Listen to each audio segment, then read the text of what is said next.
Hello students, আমার YouTube চ্যানেলে তোমাদের সবাইকে আবার স্বাগত জানাচ্ছি।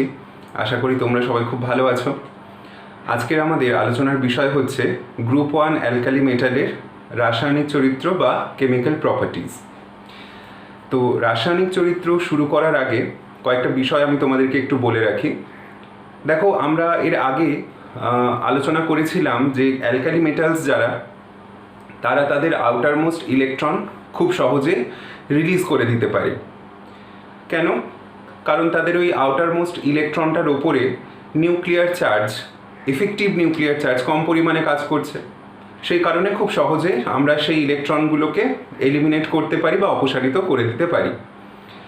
ওই ইলেকট্রনগুলো অপসারিত হয়ে যাওয়ার পরে অ্যালকালি মেটালস যারা যারা রয়েছে তারা সবাই ক্যাটায়ন তৈরি করতে পারবে।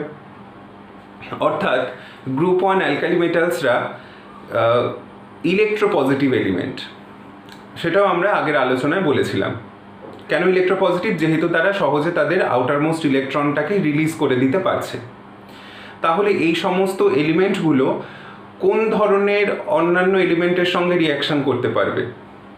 তারা নিশ্চয়ই ইলেকট্রন সহজে গ্রহণ করে নিতে পারে, গ্রহণ করে নিয়ে নেগেটিভ চার্জ আয়ন তৈরি করতে পারবে, বা সহজ কথায় যদি বলো অ্যানায়ন তৈরি করতে পারবে, রাইট?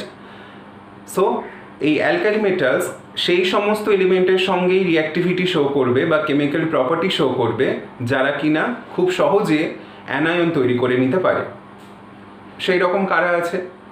আমাদের পর্যায় সারণীতে বিভিন্ন রকমের নন মেটালস রয়েছে যারা খুব সহজেই অ্যানায়ন তৈরি করে নিতে পারে বা কোনো বিক্রিয়া শর্তে তারা অ্যানায়ন তৈরি করতে সক্ষম হয়। তো সেই সমস্ত এলিমেন্টের সঙ্গেই এই অ্যালকালি মেটালের একটা রাসায়নিক সক্রিয়তা আমরা দেখতে পাবো। সেরকম কি কি নন মেটালস রয়েছে? খুব কমনলি যদি বলা হয় তাহলে দেখো, হ্যালোজেন্স আছে। হ্যালোজেন্স আমরা জানি খুব সহজেই নেগেটিভ চার্জ তৈরি করতে পারে বা অ্যানায়ন তৈরি করতে পারে। অক্সিজেন রয়েছে, অক্সিজেন অক্সাইড তৈরি করতে পারে। সালফার রয়েছে, নাইট্রোজেন রয়েছে। এরকম যত রকম নন মেটালস আমরা জানি, প্রত্যেকটা নন মেটালসের সঙ্গেই এই লিথিয়াম থেকে শুরু করে সিজিয়াম পর্যন্ত প্রত্যেকেরই কিছু না কিছু যৌগ পাওয়া যায়। তাহলে চলো শুরু করা যাক যে কীরকম নন মেটালের সঙ্গে কী ধরনের যৌগ তৈরি করছে, আর প্রত্যেকটা নন মেটালের ক্ষেত্রেই কি সমস্ত প্রত্যেকটা যে অ্যালকালি মেটালস আছে তাদের সঙ্গে কি সমস্ত রকম নন মেটালের যৌগ পাওয়া যায়, বা যে যৌগগুলো তৈরি হবে তাদের স্টেবিলিটি বা তাদের অন্যান্য প্রপার্টিজ কি একই রকম হবে, না তাদের মধ্যে কিছু পার্থক্য থাকবে? আজকের আমাদের আলোচনাটা সেই সংক্রান্ত। সো শুরু করছি। দেখো, প্রথমে আমি গ্রুপ 1 অ্যালকালি মেটালস বলতে যাদেরকে জানি তাদেরকে একবার লিখে নিচ্ছি।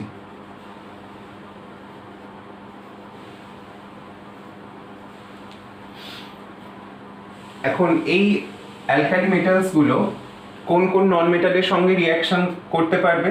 মোটামুটি সমস্ত রকম নন মেটালের সঙ্গেই রিয়াকশান করে, তবে যেহেতু আমাদের এখানে সময়টা খুবই সীমিত, আমরা বিশেষ কিছু নন মেটালের কথা উল্লেখ করব এবং তাদের উদাহরণগুলো নিয়ে আমরা আলোচনা করব। যেমন দেখো, প্রথমে আমি যেটা বললাম সেটা হচ্ছে হ্যালোজেন্স।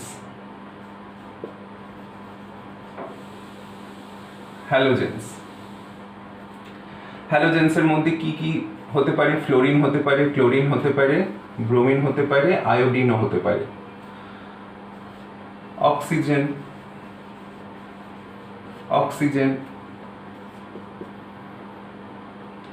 সালফার, নাইট্রোজেন,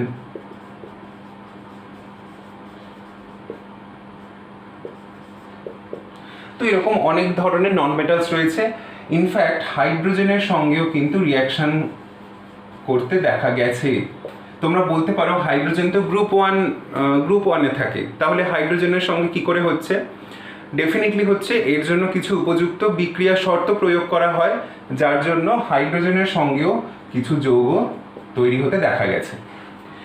তো এদের প্রত্যেকের সঙ্গেরই প্রত্যেকের যৌগ তৈরি হওয়া সম্ভব বলে আমাদের মনে হচ্ছে, কিন্তু দেখা যাবে যে এই অ্যালকালি মেটালসগুলোর মধ্যে এদের সবার যৌগ তৈরি হলেও কিছু কিছু যৌগ আনস্টেবল সেই কারণে বিক্রিয়ার শর্তে তৈরি হলেও তাকে আলাদাভাবে সংরক্ষণ করা যায় না। কি বললাম যে প্রত্যেকটা নন মেটালের সঙ্গেই প্রত্যেকটা মেটালের, অ্যালকালি মেটালের যৌগ আমরা তৈরি করতেই পারি, কিন্তু সেই যৌগটাকে হয়তো তৈরি করা গেলেও সাধারণ অবস্থায় সংরক্ষণ করা সম্ভব হয় না।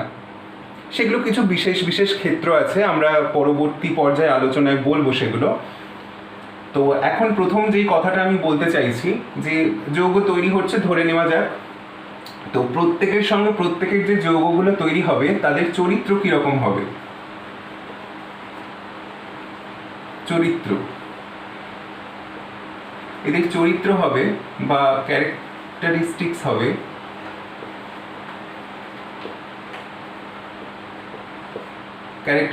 হবে আয়নীয়।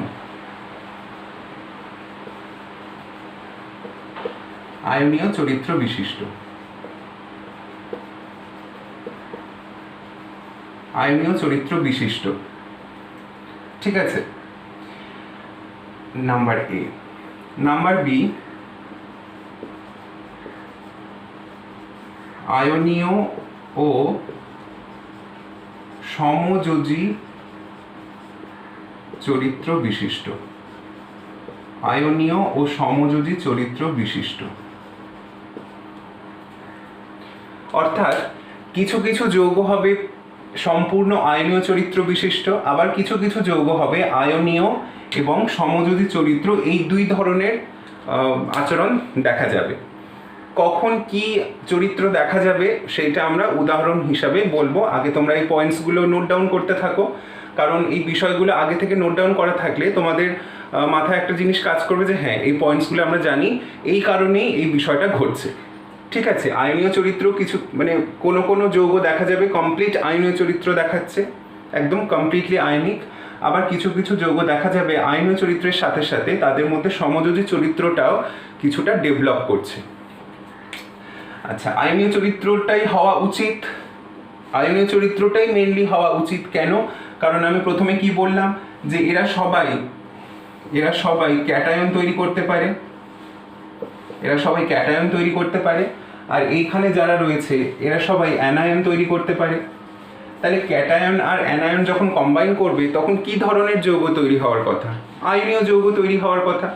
তো সেই কারণে আয়নীয় চরিত্রটা মেন পয়েন্ট, কিন্তু তারপরেও এই ধরনের কিছু ব্যাপার দেখা গেছে, সেগুলো এক্সপেরিমেন্টাল ফ্যাক্ট। সেগুলো কিভাবে আসছে আমরা এরপরে আলোচনা করছি। তাহলে বোঝা গেল যে কীরকম ধরনের কেমিক্যাল প্রপার্টিজ এরা শো করবে। নেক্সট যেটা বলছি দেখো,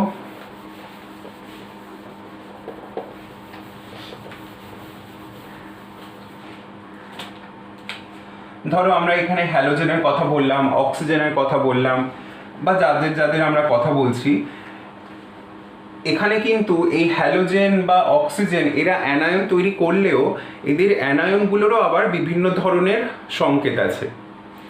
অক্সিজেন তো তোমরা হয়তো পড়েওছো, অক্সিজেনের বিভিন্ন ধরনের অ্যানায়ন পাওয়া যায়। যেমন অ্যানায়ন্সের কথা যদি বলি, মানে অক্সিজেন যে অ্যানায়ন্সগুলো তৈরি করে তার মধ্যে মোস্ট কমন হচ্ছে অক্সাইড O2-, এটা তোমরা হয়তো জানো, অক্সাইড। দ্বিতীয় হচ্ছে O2-, যেটাকে বলা হয় সুপার অক্সাইড। আর একটা আছে O2-2-, যেটাকে বলা হয় পার অক্সাইড, তাই না? এইগুলো তো তোমরা পড়েছো। অক্সিজেনের দেখো এই 3 রকম অ্যানায়ন তৈরি হচ্ছে। ঠিক একইভাবে হ্যালোজেনেরও বিভিন্ন রকম অ্যানায়ন তৈরি হতে পারে। যেমন মনে করো F-, Cl-, Br-, I-, এটা ছাড়াও I3-, ঠিক আছে, Cl3-, এইরকম ধরনেরও কিছু অ্যানায়ন পাওয়া যায়। এগুলো তোমরা এখন বুঝতে পারবে না, যখন তোমরা হ্যালোজেন সংক্রান্ত একটা গ্রুপ আছে, গ্রুপ 17 একটা আলোচনা রয়েছে তোমাদের ক্লাস 12-এ, সেইখানে তোমরা আবার এইগুলোর ডিটেলসে আলোচনা পাবে। এখনকার মতো তোমরা ইনফরমেশন হিসাবে জেনে রাখো। দেখো, ইনঅর্গ্যানিক কেমিস্ট্রিটা হচ্ছে একটা ইনফরমেটিভ সাবজেক্ট বা ইনফরমেটিভ টপিক। এখানে তুমি যত ইনফরমেশন কালেক্ট করবে তুমি বিষয়টাকে তত ভালোভাবে প্রেজেন্ট করতে পারবে। তো সেই কারণে যখন যেটুকু ইনফরমেশন তোমাদেরকে দেওয়া হবে সেইটুকু ইনফরমেশন তোমরা কালেকটিভলি রেখো আর সেইগুলোকে নিয়েই তোমরা চর্চা করো। বেশি ডিটেলস পড়তে গেলে হয়তো এইখানেই দেখবে অনেকটা সময় তোমাদের চলে যাচ্ছে, তাই এখন অত ডিটেলসে যাওয়ার দরকার নেই। আমি যেটুকু এখানে তোমাদেরকে বলে দেবো সেইটুকুই তোমরা মানে সেইটুকুনি তোমরা মাথায় রেখো, তাহলে তোমরা বাদবাকি জিনিসগুলো খুব ইজিলি বলতে পারবে বা সেগুলো নিয়ে তোমরা ফার্দার এগোতে পারবে। ঠিক একইভাবে নাইট্রোজেনের কথা যদি বলা হয়, নাইট্রোজেনেরও এরকম কিছু আয়ন্স দেখা যায়, N3- বা N3-, এইটাকে বলা হয় নাইট্রাইড, আর এইটাকে বলা হয় অ্যাজাইড। ঠিক আছে, আর হ্যালোজেনের যেগুলো বললাম এগুলো তো তোমরা জানো, fluoride, chloride, bromide, iodide. I3- হলে ট্রাই আয়োডাইড, Cl3- হলে ট্রাইক্লোরাইড, এরকমভাবে বলবে। তো এরকম হরেক রকম অ্যানায়ন পাওয়া যায়। হরেক রকম অ্যানায়ন পাওয়া গেলে ক্যাটায়নের সঙ্গে হরেক রকম আয়নীয় যৌগ আমরা পাবো, তাই না? ধরো আমি পটাশিয়ামের কথা যদি বলি, potassium fluoride, potassium chloride, potassium bromide, potassium iodide এরকম তৈরি হলো। যদি আমি এরকম লিখি, ধরো পটাশিয়াম আয়োডাইড, তাহলে এখানে K+I-,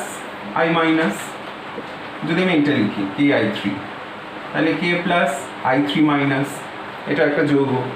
এরকম যদি লেখা হয় তাহলে কি হবে, Na-N3,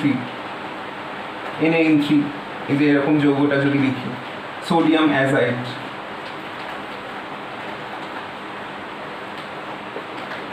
তো বিভিন্ন রকম যৌগ পাওয়া যায়।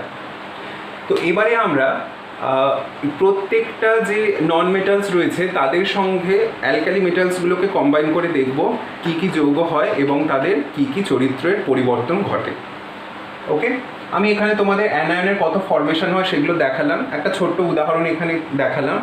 এরপরে আমরা প্রত্যেকটা নন মেটালের সাথে কম্বাইন করে করে দেখব যে কীরকম যৌগগুলো তৈরি হচ্ছে বা তাদের ক্ষেত্রে কোনো চারিত্রিক পার্থক্য আছে কিনা।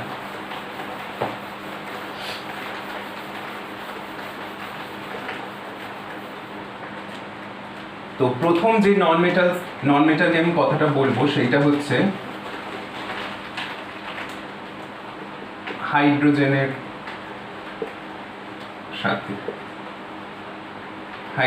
সাথে দেখো এম মনে করো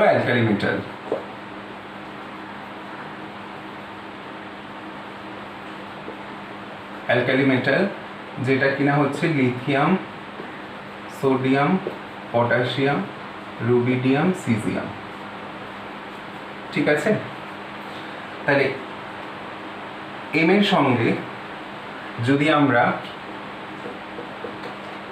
½ H2 এভাবে রিয়াকশন করাই আর এখানে তাপ প্রয়োগ করা হচ্ছে, তাহলে MH এই যৌগটা তৈরি হবে, যাকে বলা হয় অ্যালকালি মেটাল হাইড্রাইড।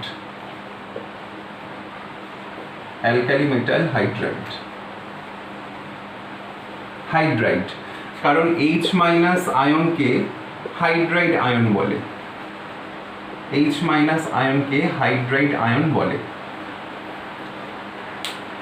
দেখো হাইড্রোজেনের তো একটা ইলেকট্রন আছে, হাইড্রোজেনের কনফিগারেশন আমরা কি জানি, হাইড্রোজেনের কনফিগারেশন হচ্ছে 1s1।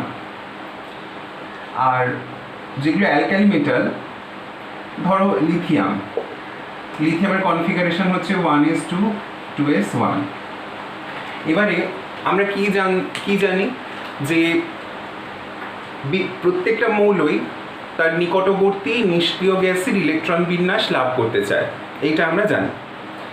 তো লিথিয়াম কি করবে, লিথিয়াম এই ইলেকট্রনটাকে ছেড়ে দিয়ে হিলিয়ামের কনফিগারেশন পেতে চাইবে, যেটা হচ্ছে 1s2। আর এই লিথিয়ামের উপস্থিতিতে, শুধু লিথিয়াম কেন, যে কোনো ক্ষার ধাতুর উপস্থিতিতে হাইড্রোজেন কি করবে, ওই ক্ষার ধাতু থেকে যে ইলেকট্রনটা বেরোলো সেই ইলেকট্রনটাকে গ্রহণ করে কি কি করবে, এইচ মাইনাস তৈরি করে নেবে, যার কনফিগারেশন হয়ে যাবে 1:2, অর্থাৎ হিলিয়ামের কনফিগারেশন।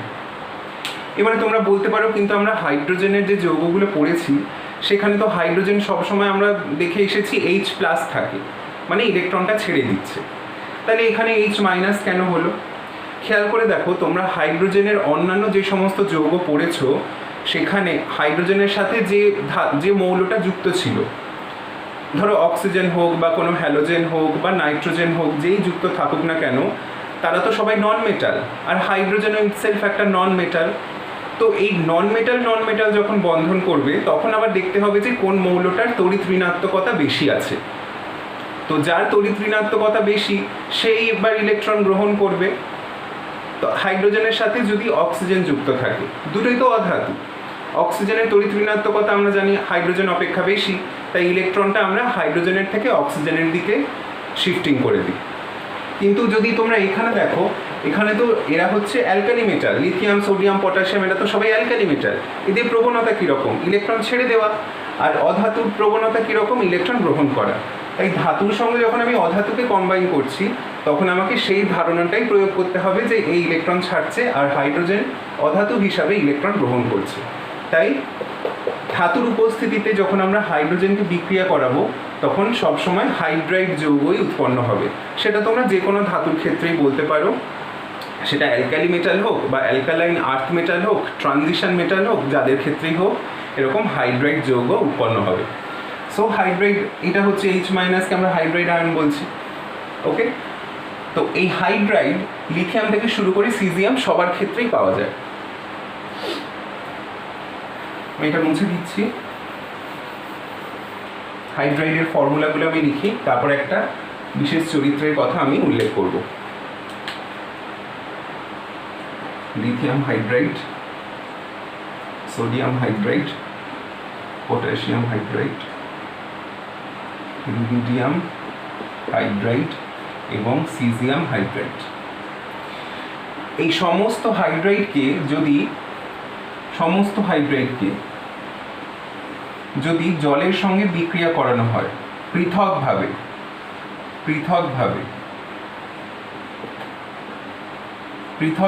যদি জলের সঙ্গে বিক্রিয়া করানো হয় তাহলে ক্ষার ধাতুগুলোর হাইড্রোক্সাইড তৈরি হবে এবং হাইড্রোজেন গ্যাস উৎপন্ন হবে।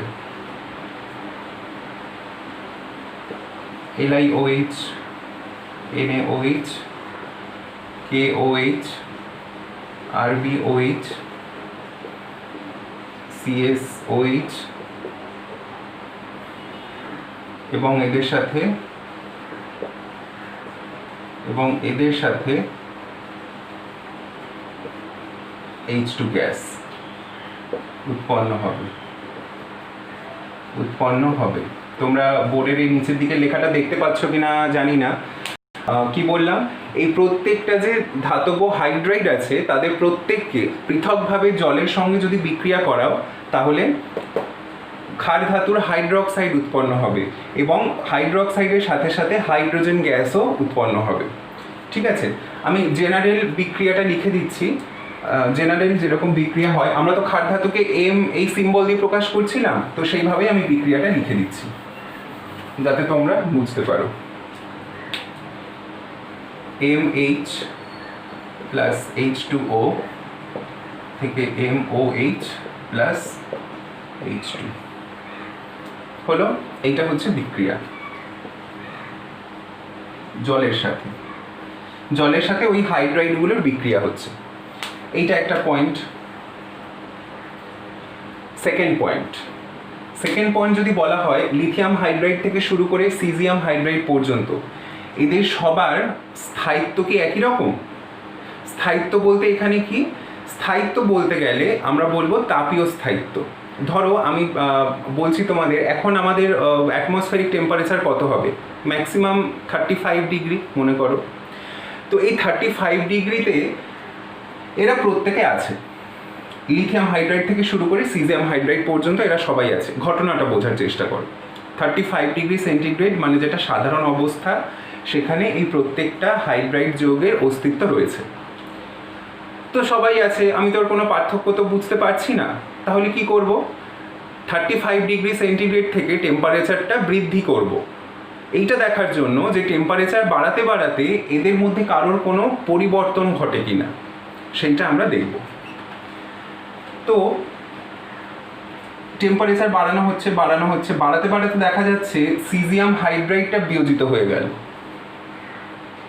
একটা মানে 35°C থেকে বাড়াতে বাড়াতে, আমি 35°C একটা উদাহরণ হিসাবে বলছি, এটাই অ্যাকচুয়াল কেস নয়, একটা উদাহরণ নাও। আমার বাড়িতে এখন টেম্পারেচার 35°C, আমার হাতে এরা সবাই আছে। আমি এবার কি দেখতে চাইছি যে কে কোন টেম্পারেচারে বিয়োজিত হচ্ছে।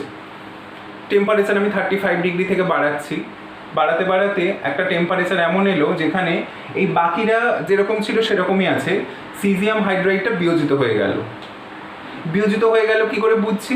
এটা যেরকম প্রাথমিক অবস্থায় যেরকম দেখতে ছিল তার থেকে কিছুটা পরিবর্তন হয়ে গেল। তাহলে তার মানে আমি কি বুঝবো? যে বিয়োজিত হচ্ছে।